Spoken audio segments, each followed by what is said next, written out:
Em 2111, vamos descobrir os últimos progressos na ciência e na tecnologia. Vamos lá. Veremos como a vida será dentro de um século. É realmente incrível. Será que a ciência poderá criar uma raça nova de super-humanos? Iremos de férias para o espaço? Nossa! E os robôs irão nos ajudar com as tarefas cotidianas? Ou algum dia terão o controle da Terra? Meu nome é Idze Dukiewicz e convido você para ver comigo a 2111.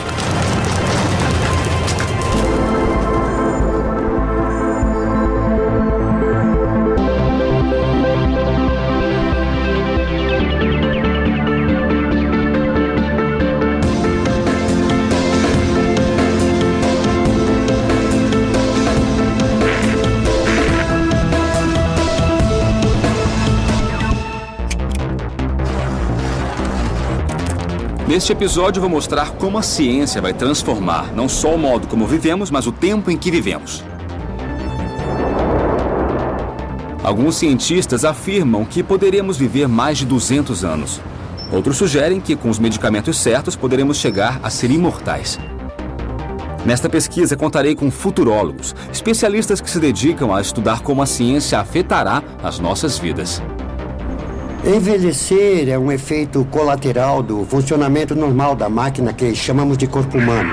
Em 100 anos, acho que poderemos viver indefinidamente. Não quer dizer que necessariamente todos queiram ser imortais, mas será uma possibilidade. A morte vai ser, de certa forma, uma escolha.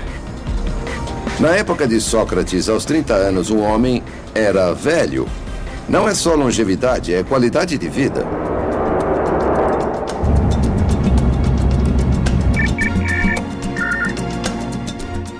Eu vou a Vilcabamba, uma cidadezinha a sudeste do Equador. Um lugar que está chamando muito a atenção porque pode se tornar uma zona azul. Uma zona azul é um local em que, particularmente, as pessoas vivem mais anos do que a média.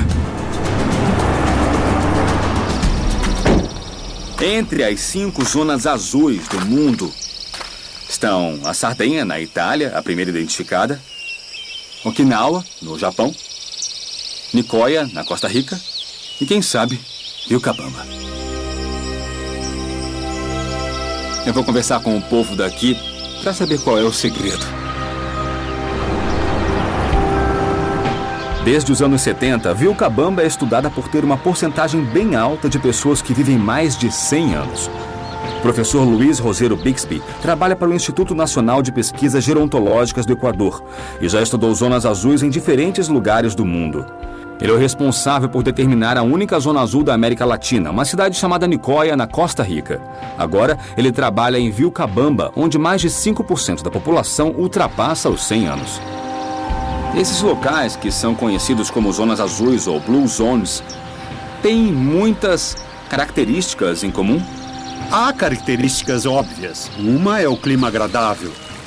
Outra é que se tratam de ilhas ou lugares que ficam meio isolados.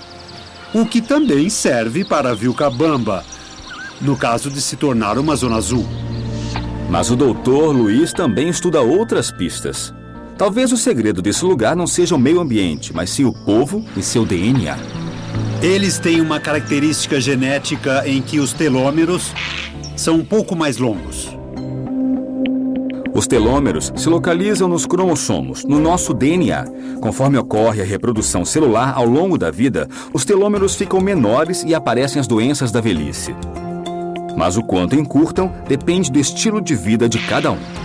Pessoas que sofrem menos estresse possuem telômeros maiores. Quando nos aproximamos da morte, os telômeros ficam menores. Então, ter telômeros grandes é uma vantagem. Indica que ainda é relativamente jovem. Tá. Foi o que concluímos em Nicoya. E é o tipo de pesquisa que também queremos fazer aqui. Além do Dr. Luiz, outras pessoas também vieram para Vilcabamba aproveitar os benefícios desse lugar. Centenas de pessoas de todo o mundo mudaram para essa cidadezinha, convencidas de que existe alguma coisa que fará com que vivam mais.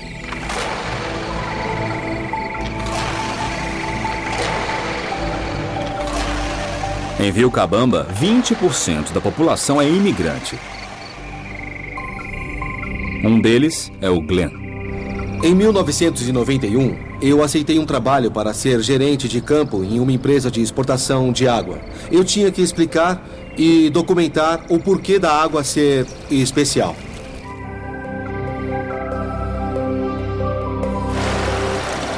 O que a água de Vilcabamba tem de especial?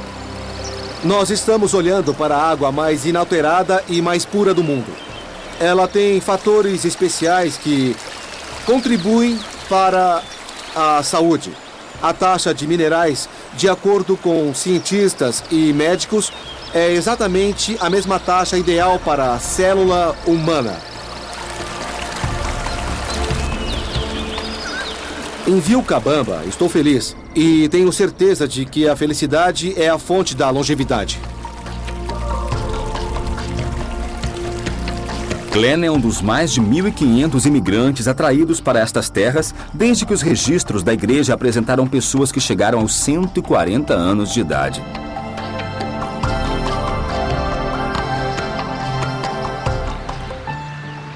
Em minha jornada, conhecerei um dos anciãos nascidos em Vilcabamba, que faz parte do estudo sobre longevidade. Javier nasceu em fevereiro de 1910 e ainda levanta cedo para trabalhar na terra e para colher café. Quantos anos tem, seu Javier? 102. 102 anos. 102 anos. É bastante, não é? Sim. E o que faz, então? Qual é o segredo? É se cuidar bem e também não se destruir. O senhor acha que esse lugar tem alguma coisa especial que o ajudou a viver tantos anos? Sim, o clima aqui é muito saudável. E tem a comida que é boa, é tudo muito saudável. Sem química como fazem agora. E para a senhora, dona Maria, me conta qual é a melhor coisa de se viver tantos anos? É ter prazer com a família, com os filhos, não ter desgostos.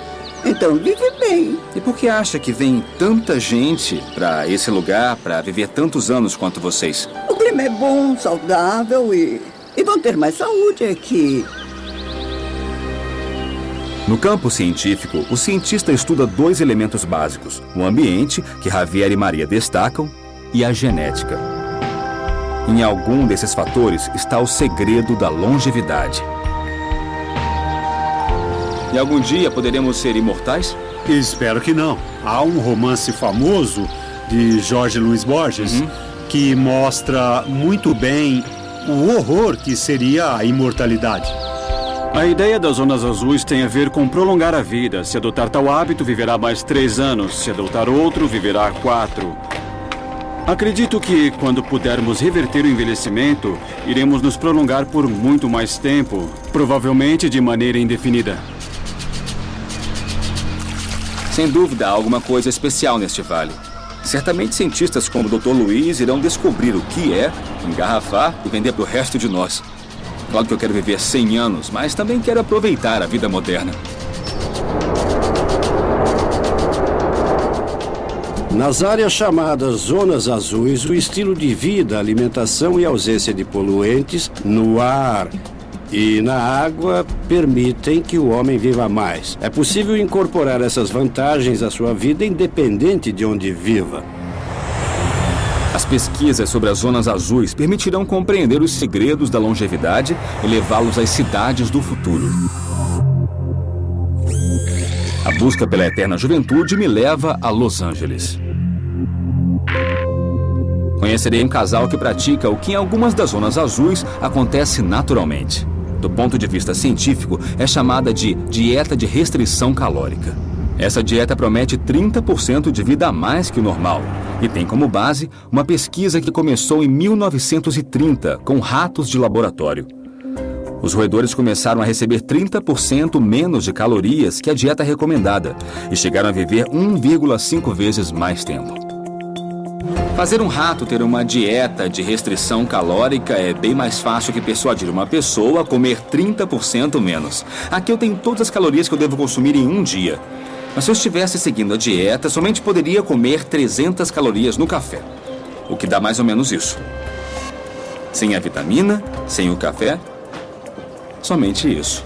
Eu vou seguir a dieta, mas só por um dia.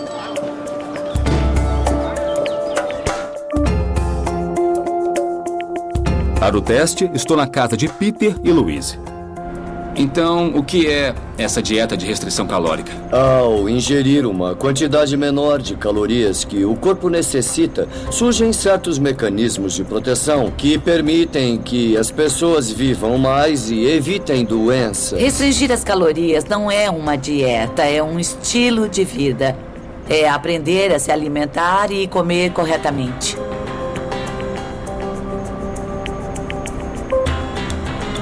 Os motivos que nos levam a comer são decorrentes tanto de necessidades sociais quanto de necessidades biológicas. Eu imagino um futuro onde existam comprimidos capazes de nos fornecer todas as calorias e proteínas que supram nossas necessidades. Então, será que a nossa comida se transformaria em alguma coisa que faria a nossa diversão, como o álcool, por exemplo? Será esse o nosso futuro?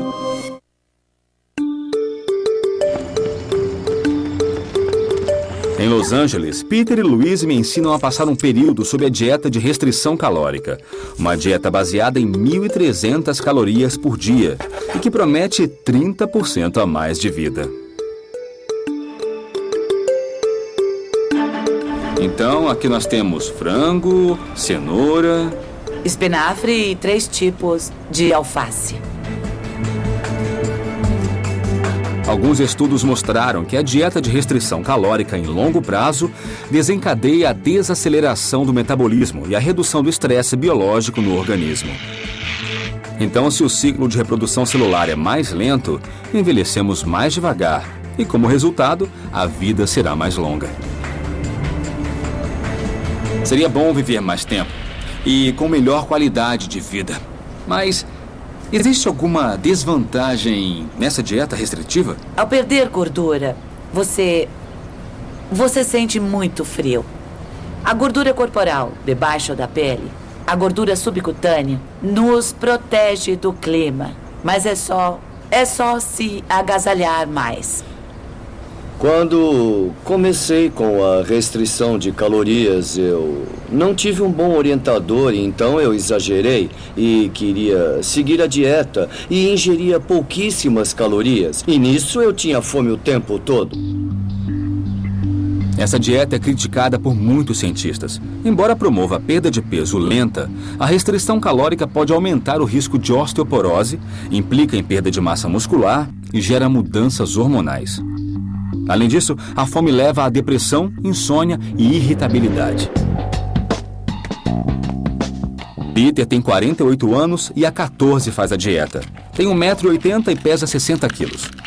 Louise tem 46 anos, faz a dieta há 10 e pesa 50 quilos. Eles acreditam que essa dieta é o caminho para alcançarem a longevidade. A teoria da restrição de calorias mostra que pode até ser interessante prolongar nossa vida, mas não necessariamente a qualquer preço. Viver indefinidamente não vai acontecer com mudanças de hábitos, mas com a possibilidade de melhorar os processos de conservação do nosso corpo. Felizmente, há quem pense que podemos comer o que quisermos e mesmo assim ter boa saúde. Um grupo de cientistas em Boston está desenvolvendo um comprimido que imita os efeitos da dieta de restrição de calorias, mas sem ter que segui-la.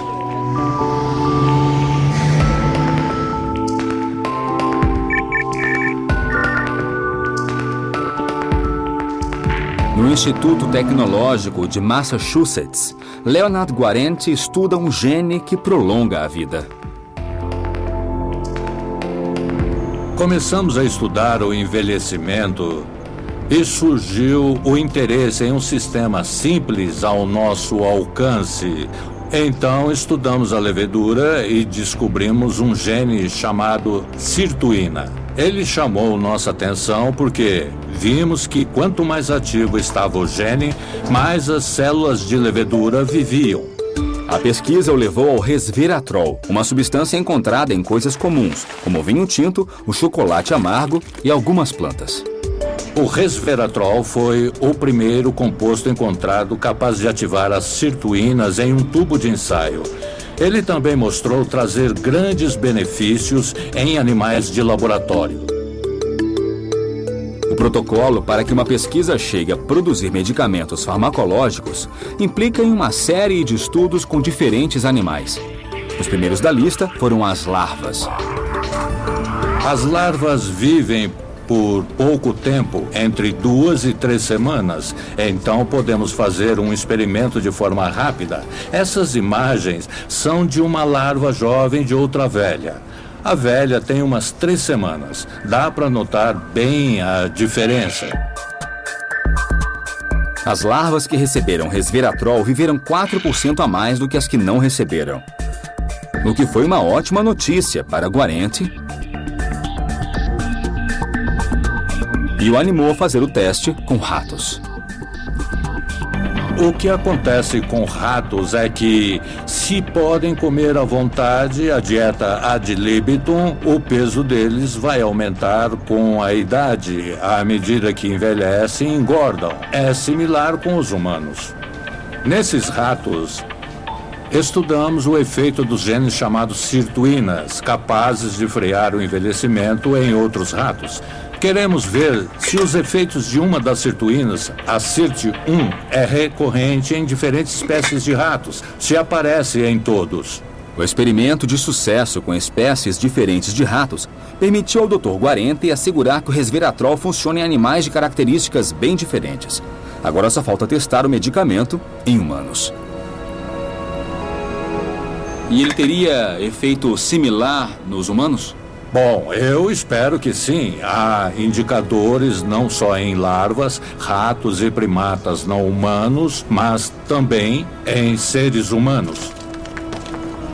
Dentro de um século ou mais, não me surpreenderia ver descobertas importantes que hoje não podemos imaginar e que terão grandes efeitos no retardo do envelhecimento.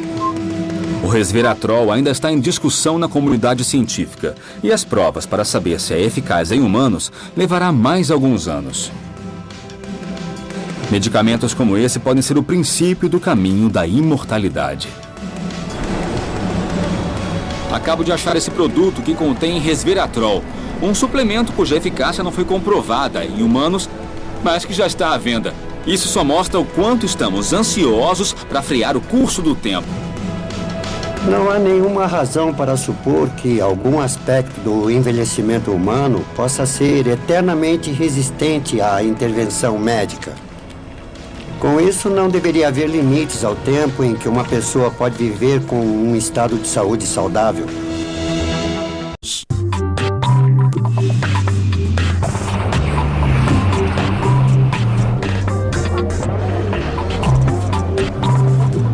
Algumas pessoas aparentam ter mais idade do que realmente têm, outras aparentam ter menos. E é aí que mora a diferença entre idade biológica e cronológica. Mas será que no futuro conseguiremos controlar as marcas da passagem do tempo em nossos corpos?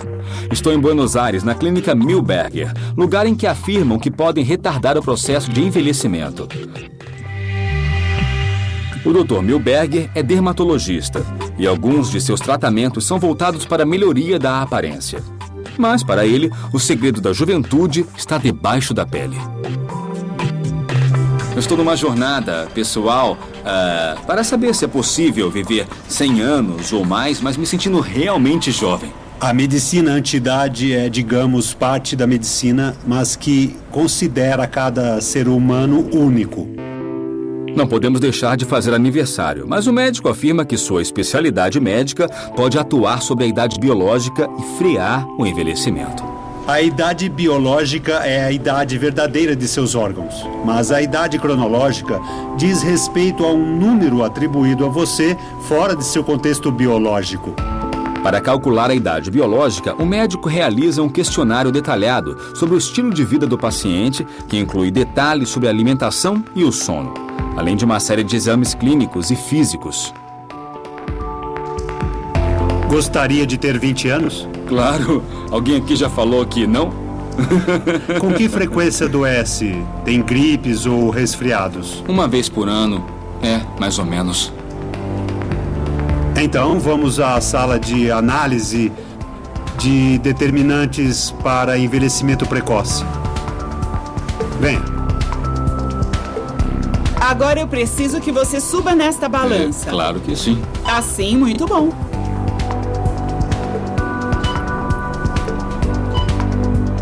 Para a idade biológica, o primeiro sistema que analisamos é a idade arterial. Depois, analisamos como está o cérebro, como está a parte osteoarticular, como está a parte digestiva. Enfim, analisamos sistema por sistema. Eu preciso que você olhe para frente, tá bom? E deixe a sua cabeça de lado. A medicina anti-idade, antes de mais nada, tem um papel regenerativo. Sempre o envelhecimento vai ser amenizado ou regredir de acordo com as condições de cada um. Eu tenho que realizar vários testes de habilidade cognitiva, já que as doenças neurológicas, como o Alzheimer e o Parkinson, têm maiores chances de se desenvolver à medida que envelhecemos. Fazem um estudo genético, medem a velocidade do desgaste funcional e a tendência hereditária para diferentes doenças da velhice. Caminhamos com o mundo do genoma, da genética. Temos a herança, o que carregamos de nossos pais. E se me descuido, faço com que alguma dessas doenças se manifeste em mim. Chega o momento do meu exame genético. Cada sistema em nosso organismo envelhece de forma diferente. E graças a esses estudos, é possível prever como nossos genes herdados vão se comportar pelo resto da vida. Bom, agora vamos falar sobre a principal questão que eu trouxe aqui. Você tem 37 anos cronológicos e, de acordo com o seu biotipo constitucional, existe uma idade vascular de 51. Isso é uma variável, não significa que de agora em diante vai envelhecer dos 51 para frente. Isso é totalmente reversível. Se você se alimentar de forma saudável, se exercitar, a medicina preventiva é preditiva e realmente é a única medicina que prevê seu futuro. Sabendo dos meus 51 anos cardiovasculares e dos resultados sobre minha genética, o Dr. Milberger me explica o que eu tenho que mudar para ter mais chances de chegar aos 100 anos. Daqui a 100 anos, o homem que se preocupar com seu material genético será assistido de uma forma muito individual. Ficará atento a tudo o que lhe fizer bem para ter mais qualidade de vida. Vai conseguir chegar aos 120 anos e vai sentir necessidade e vontade de ficar ainda mais velho. O homem está numa busca constante para impedir o envelhecimento. Não sei se vamos poder impedir a morte, mas o envelhecimento, sim. Então agora a expectativa de vida aumenta em média 2 anos por década. Não é preciso pensar em prolongar a vida. Para mim, é mais interessante pensar em como podemos aumentar a qualidade da vida. Podem até prolongar minha vida até chegar aos 200 anos, mas se estiverem felizes aos 80, não me interessa prolongá-la e eu aposto que nem para você.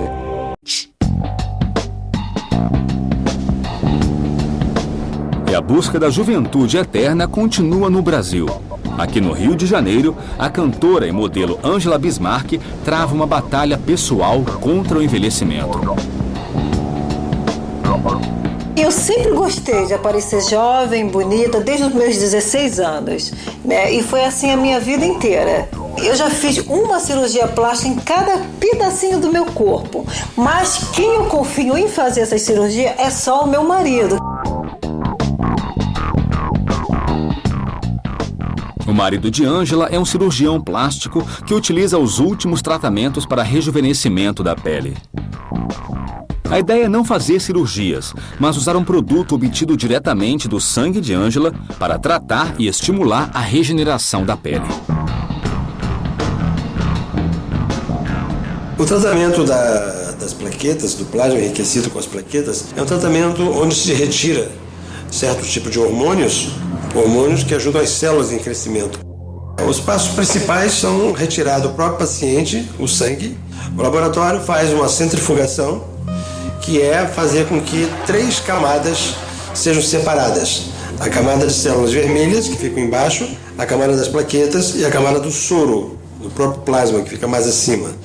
Então essa camada de cima, ela é retirada, pode ser usada também como máscara de pele externamente, e a camada média, ela é das plaquetas, então elas são retiradas e leva-se de volta para a gente, para a clínica, onde a gente então vai aplicar essas células nas regiões que a gente preparou previamente, seja do rosto, seja do colo, seja das mãos.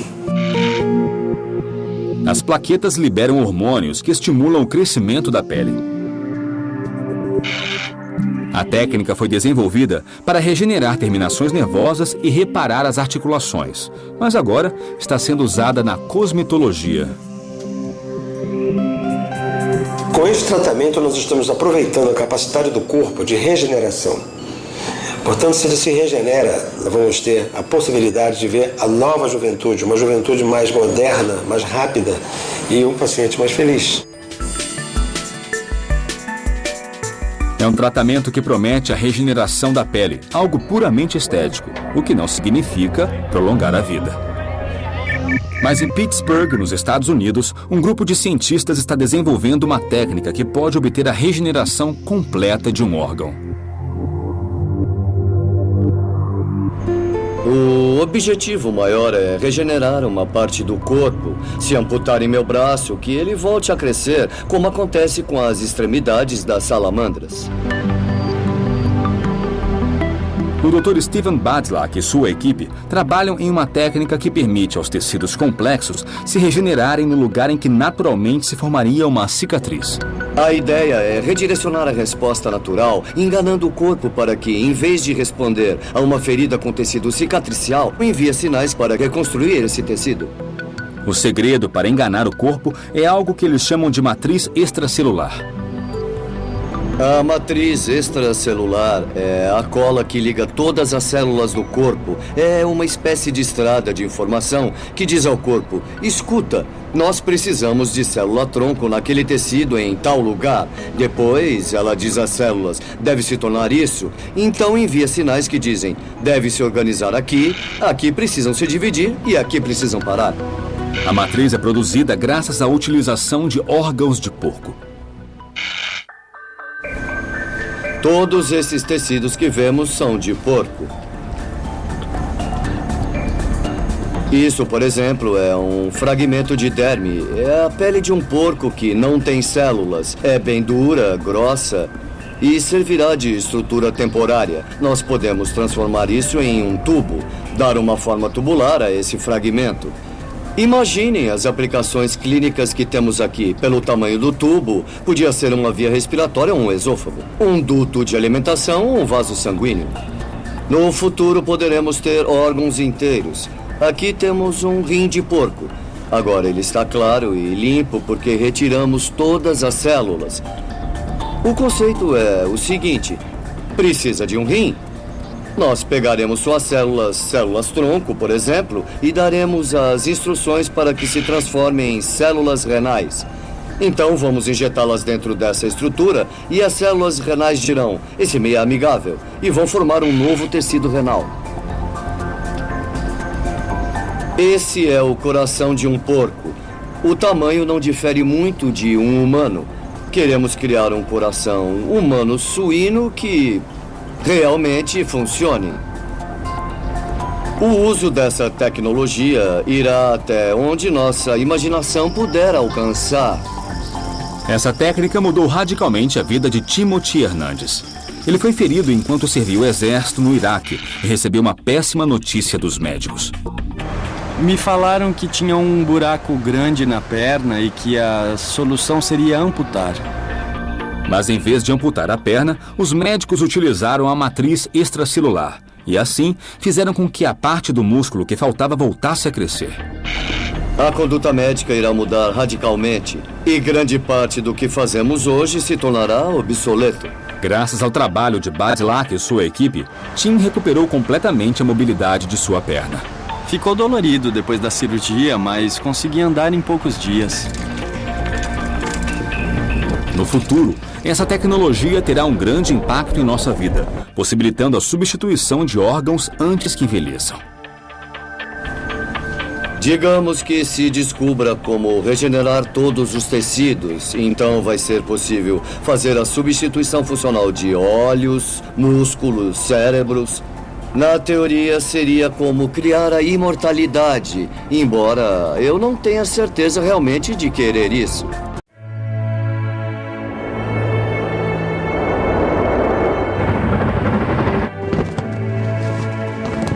A Fundação SENS, com sede na Califórnia, é chefiada pelo Dr. Aubrey de Grey, um dos gerontologistas mais notórios no mundo. Aqui o trabalho é voltado para o desenvolvimento da biotecnologia no rejuvenescimento e reparação de células vivas. De Grey explica que a linha de pesquisa deve ser a extensão da medicina regenerativa aplicada ao envelhecimento. O envelhecimento é um processo de acumulação de dano microscópico, molecular e celular no corpo. E tem um fim prático, não difere do tempo de vida em máquinas como carros ou aviões. E do mesmo jeito que hoje podemos fazer carros e máquinas funcionarem por mais tempo que o planejado, mais tempo do que dita sua estrutura, simplesmente com manutenções periódicas, acho que em um futuro próximo vamos poder fazer o mesmo com o corpo humano. Parkinson, arteriosclerose e Alzheimer são algumas das doenças da velhice que, segundo o Dr. De Grey, são desencadeadas em nosso corpo por acumulação de resíduos.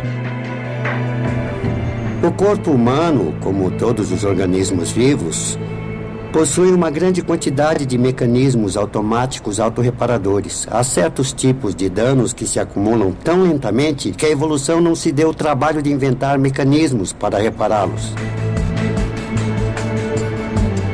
Nos concentramos na degeneração macular relacionada à idade e no lisossoma, que concentra o acúmulo de resíduo. O pigmento relacionado à idade se acumula como se fosse um saco de lixo cada vez mais cheio dentro das células do olho e é responsável por iniciar a degeneração macular. A degeneração da mácula afeta a parte do olho que nos permite ver detalhes menores e geralmente dá sinais aos 60 anos. Nossas células estão em constante transformação.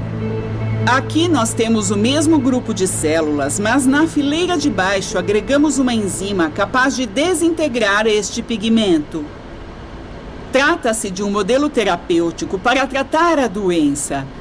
Queremos poder eliminar esse resíduo do lisossoma. Mas essa é só mais uma das inúmeras tentativas de combater as doenças da velhice. E De Grey ainda acha que é possível deter o envelhecimento. É bem provável que prolongaremos a vida com um controle médico rigoroso. Acho que chegaremos ao mesmo tipo de controle que hoje temos sobre a maioria das doenças infecciosas. A longevidade de qualquer máquina, inclusive a do corpo humano, é determinada pela saúde de seu funcionamento e a quantidade de dano acumulado. Acredito não haver limites para o tempo que é possível viver. Temos o início de uma ciência que responde à necessidade global de uma população que envelhece. Queremos assegurar que as pessoas envelheçam de forma saudável. Por isso, física e mentalmente, há muito trabalho pela frente. Os cientistas fazem pesquisas a fim de nos proporcionar a qualidade de vida necessária para nos consolidarmos como espécie no futuro. Enquanto a ciência continua sua busca pelos segredos da longevidade, é possível esperar. A criopreservação é a busca da vida eterna, não do ponto de vista espiritual, e sim mundano. Será possível congelar o tempo?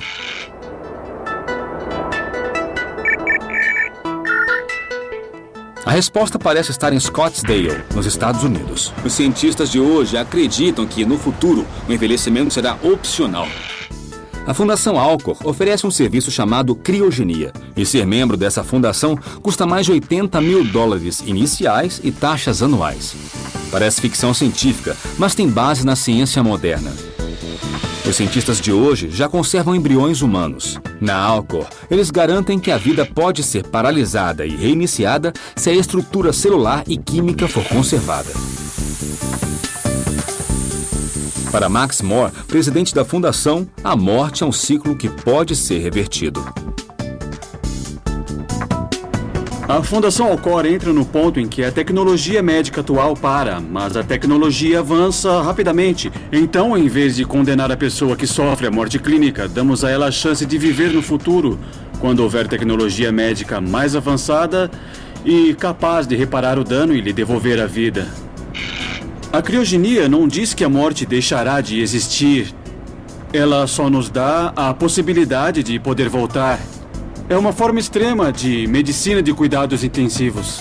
Mais de 100 pessoas foram criopreservadas desde o primeiro caso em 1967. E hoje, mais de 1.000 pessoas vivas são membros da Alcor, entre elas, Maria.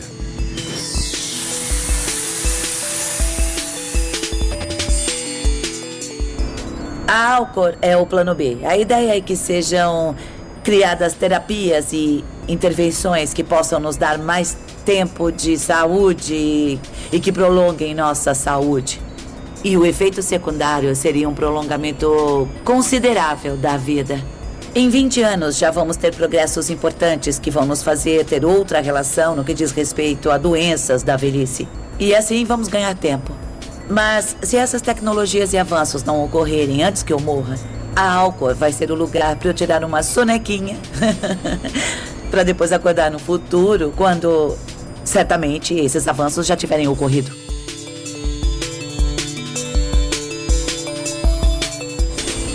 A criogenia atrai os que amam a vida e não sentem vontade de deixá-la só porque seu corpo diz que é hora de partir.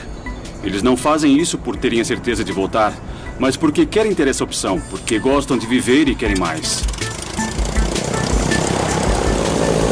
Acho que ninguém quer viver pouco ou deixar de viver.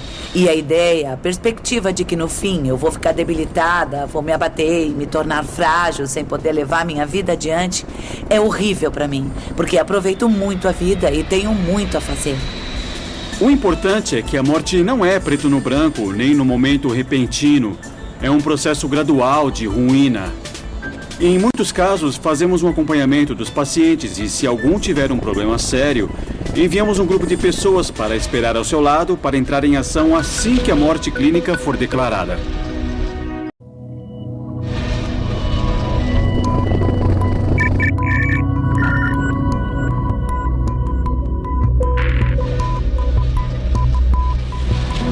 Cada membro da Alcor recebe uma pulseira e um pingente com um número de identificação e instruções de emergência para os médicos.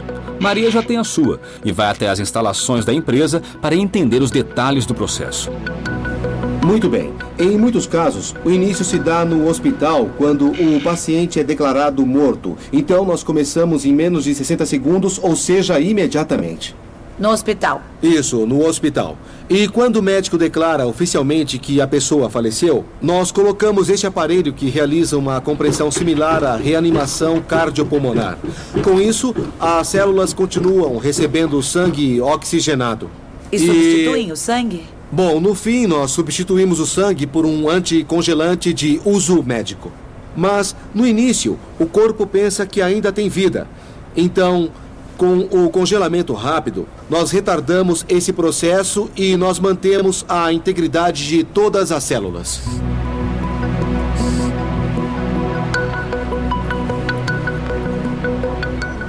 Muito bem, esse é o próximo passo para o processo. É a etapa em que nós realizamos a cirurgia. Em suma, nós abrimos o peito e coagulamos o coração. O que nós fazemos é usar as próprias veias do corpo para administrar um anticoagulante próprio que chamamos de fluido de vitrificação.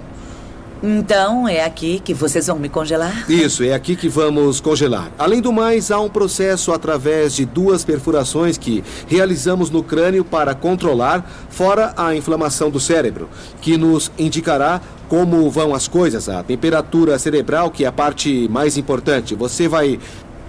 Você vai ter todo o corpo congelado? Sim. Muito bem. Nem todos escolhem isso. Alguns só querem preservar o cérebro. Nós sabemos de pacientes que estão como se fossem decapitados, mesmo em seus corpos com uma fratura de coluna irreversível, e suas personalidades não mudam. O cérebro é o mais importante. Você pode escolher a criogenia de todo o corpo ou optar pela preservação neuronal. Muito bem, o que fazemos nesses casos é separar cirurgicamente a cabeça do corpo. Então, se vamos congelar só a cabeça, nós a colocamos sozinha em uma caixa como esta aqui. Não vou abrir porque está esterilizada, pronta para o próximo paciente. Entendi. E aí, uma vez lá dentro, nós pegamos a artéria carótida e as veias jugulares para substituir os fluidos do cérebro com nosso fluido de vitrificação, nosso anticongelante de uso médico.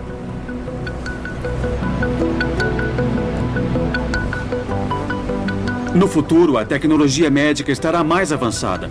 Essa tecnologia que poderá entrar em meu cérebro, alcançar centenas de milhares de neurônios e repará-los, será muito avançada, bem mais que a tecnologia capaz de regenerar um corpo, indo além do que alguns animais já fazem com certos membros, ou simplesmente clonando um corpo. A tecnologia será capaz de criar um corpo sem cérebro para depois transplantar um cérebro.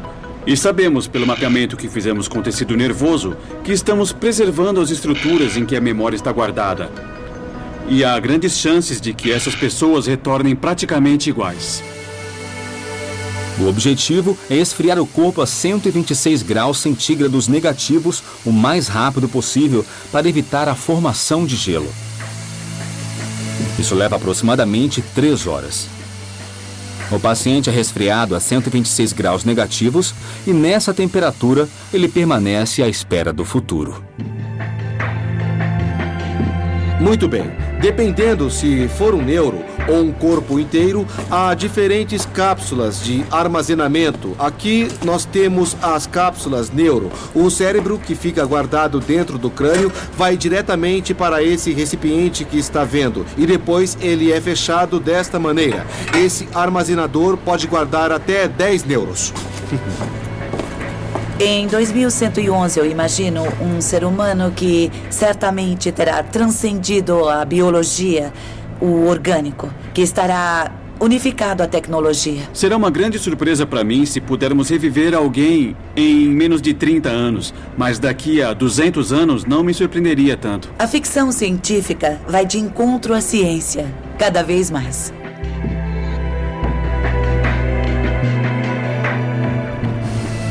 Contratei os serviços da Alcor. Não é um plano A, nem B, nem C. É um plano D. A criogenia é melhor do que nada. Tem mais chance do que se não fizer isso. Essa é a proposta da criogenia. É como uma pólice de seguro. Acho que como premissa faz sentido, embora não seja o meu plano. Eu não penso, bom, quando chegar minha hora de morrer, vou me congelar. Meu objetivo é evitar a morte. Nossa proposta está relacionada à criogenia, mas não congelando as pessoas, e sim induzindo o estado de coma para poder ressuscitá-las no futuro.